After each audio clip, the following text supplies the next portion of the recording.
Hey guys, this is Alex DeLeon from The Cab, and you are checking out this wonderful interview on rockforevermagazine.com. Hey guys, it's Tori here from Rock Forever Magazine, hanging out with the one and only Alex from The Cab. How are you doing? Good? Doing great. Never had a bad day. Nice to see you again. Now on the opposite side of the country. Yes. So you're coming to us today. Coast to coast. Yeah. Sounds good. So we're going to start off with something fun, just some finish a sentence, and it's all based off of a few of your songs. Okay. So you ready for it? So for your song Animal, if I were an animal, I would be a lion. A lion. That's right. My last name means the lion, so it's kind of like... So perfect. If I said tiger or something, it would just be wrong and wouldn't make any sense. Yeah, you'd probably be questioned for that. My grandparents and everyone in my family would just disown me. I wouldn't be a DeLeon anymore, so... Very true. So a lion it is. Now for your song Endlessly, we've got, if you could have an endless supply of anything, it would be... Love. Love. That is the perfect answer. I'm sure everyone out there is applauding for you right now. It's a good answer, right? Yes, endless supply of answer. love. I think everyone wants that. Now last one, for another me. If I had another me, like a twin, for a day, what would you do with them? If I had a twin, what would I make him do?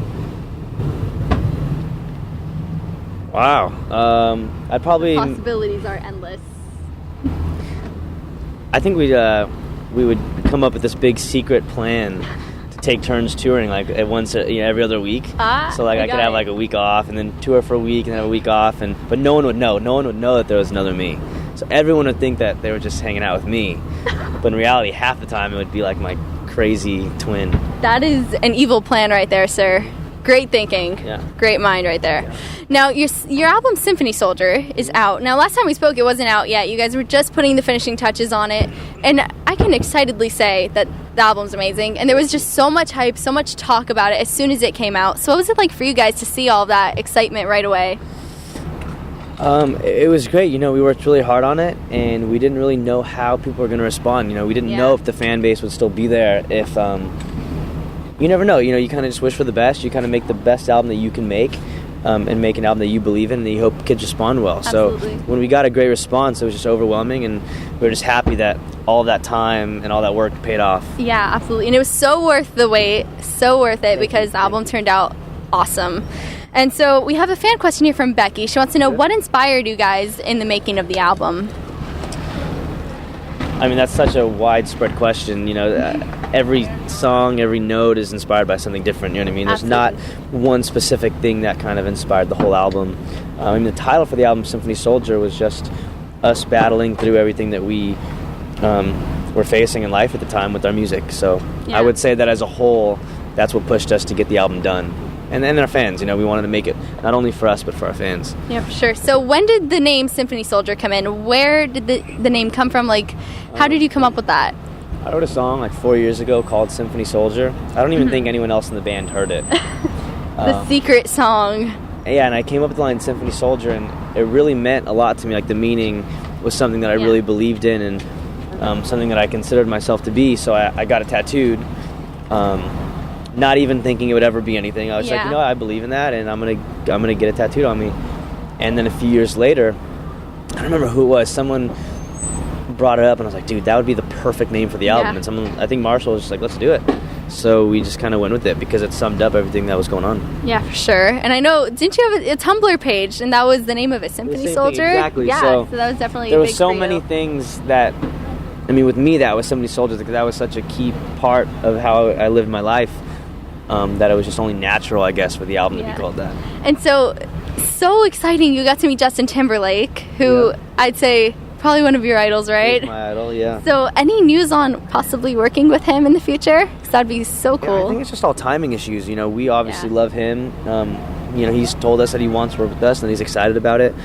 It's just a matter of, you see how many movies he's in and how many songs he's on and how many colognes he's releasing and jeans.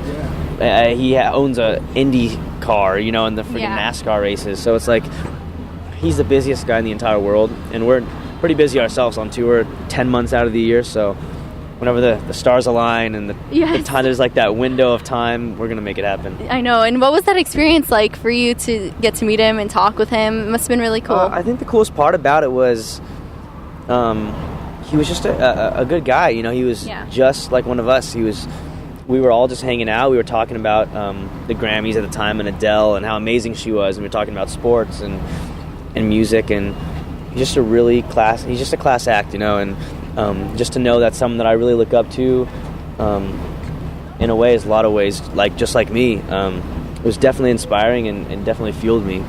Yeah, and your song Bad is all over the radio. I mean, I've heard it several times just hanging out, and it's so cool to hear that. So what was it like for you guys, the first experience hearing Bad on the radio? It's awesome. That's one feeling that never gets old. You know, when you're a kid, you listen to the radio, and all my favorite songs growing up I heard from the radio. Yeah. So you think that, oh, my song will never be on the radio. Or so when it happens and you hear it, like the first time I heard it, I was with my mom, and I got in the car and I thought my mom had the CD in. So I'm like, my mom's being a supportive mom, like how sweet, she's playing my album on the way to work. And then I looked down at the screen and it's like, you know, the cab Bad, and it wasn't. It was actually on the radio, and it just made my whole week, you know. And our fans have been great, calling in and requesting it. And it just never gets old, you know. It's just the coolest feeling. We're just so honored to be played on the radio next to like artists that we look up to and some of the biggest artists in the world. So to hear our song somewhere in that realm it's incredible. I know, even for me, I'm like, oh my gosh, that's the Cab, I know them. So I can imagine for you what it must be like, that experience. It's amazing. And so you guys are on tour with the Somerset right now. So have you had any really cool experiences, any good memories from the tour so far? Every day is a good memory with them. They're our best friends, so I hope they're watching this. We went to Disneyland a few days ago and had fun. Me, Brian, and a bunch of the dudes, we all pretended like we were asleep on Space Mountain. Oh no. So we got the picture and we're all just like... Well, it is pretty dark in there. So it's pretty fun. I mean, we just all hang out. It's just all day, whether we're in the middle of nowhere, whether we're in a big city. Like, we just find time to hang out, and friends don't need stuff to do. They're friends. So we just talk and give each other crap. And I Twitter jacked Jess from the Somerset today. I sent a lot of obnoxious tweets from her phone while she was sound checking. Oh no. So just little things like that, you know, we just have a lot of fun together. So how would you describe a day on tour? Because I know some people probably wish they could tour with the Cab, you know. So how would you describe it? On tour is just a big circus. You get there, you unload. It's just a bunch of people hanging out and working, and just everyone working and hanging out just for the love of music. You know, that's what they love to do. It's everyone's passion. It ties us all together. We're all artists, and afterwards, you know, we always try to go out and hang and get a few drinks or whatever we can do, you know. It's because, you know, tour does get redundant. You're doing the same thing every single day, so you have to do things throughout the day to make it different, to make it exciting. You know, whether it's playing pranks, going to a theme park, or just all getting a family dinner. It's just whatever you can do. Yeah, for sure. I can see, like, life is very hectic on tour, but at the same time, you're all doing what you love, so it's awesome. No complaints, And so we have a fan question here from Gigi. She wants to know, if there was a movie based on your life, who do you want to play you? You are smiling at this one. An actor to play me in a movie. I'm going to go with Russell Brand, because he's hilarious, and I always get compared to him anyway. So yeah, I see the resemblance you there. might as well throw a beanie on Russell Brand and call him Alex DeLeon. I guess you could have anyone play you as long as they got the beanie. Exactly. The signature beanie's all you need, right? Yeah, you put Scarlett Johansson in a beanie, and plus she can play me, totally. Oh yeah. So many fans were asking to Nina and Steph. Okay. They wanted to know when you guys are going to be touring in the UK. Lots of people wondering. You got a crowd there. You know, we've never been, and we've just been contemplating on timing, and you know, we just want to get the right package and the right opportunity. We want to hit the right markets, and we want to make sure that when we go, it's a good experience. You know, it's not rushed, it's not hectic. You know, we want it to just go smoothly. So, I mean, it's up to people in the UK too. You know, it's like promoters, all that stuff. It's like behind the scenes, all the politics with the booking agents and stuff. So we want to get there as soon as possible. We're doing a lot of overseas dates next month, like Australia, Singapore, the Philippines. We'd love to go to the UK, so hopefully very soon. Yeah. And speaking of all these overseas shows, is there anything in particular you just really want to experience while you're out of the country? Anything you really want to see? Like, I know Canada has the ketchup chips. I just want to go to South Africa. So Nice. I think it'd be cool one day to go dive in a cage with great whites, and I think the next day, if I go to a nightclub and party in South Africa, and then the next day, go on a safari through the desert, I think that would be my dream vacation. That sounds like quite the experience there. South Africa, that's where it's at, dude. I'm gonna go. Nice. So now, what are your Cape plans? Town. Oh yeah. Now, what are your plans for after the tour? Got a lot coming up. Still touring, you know. I'm sure we'll be releasing another single soon, which we don't know what it is yet. No. But just touring, you know, and doing what we can. And I'm sure at the end of the year we'll start talking about a new record and figuring all that out.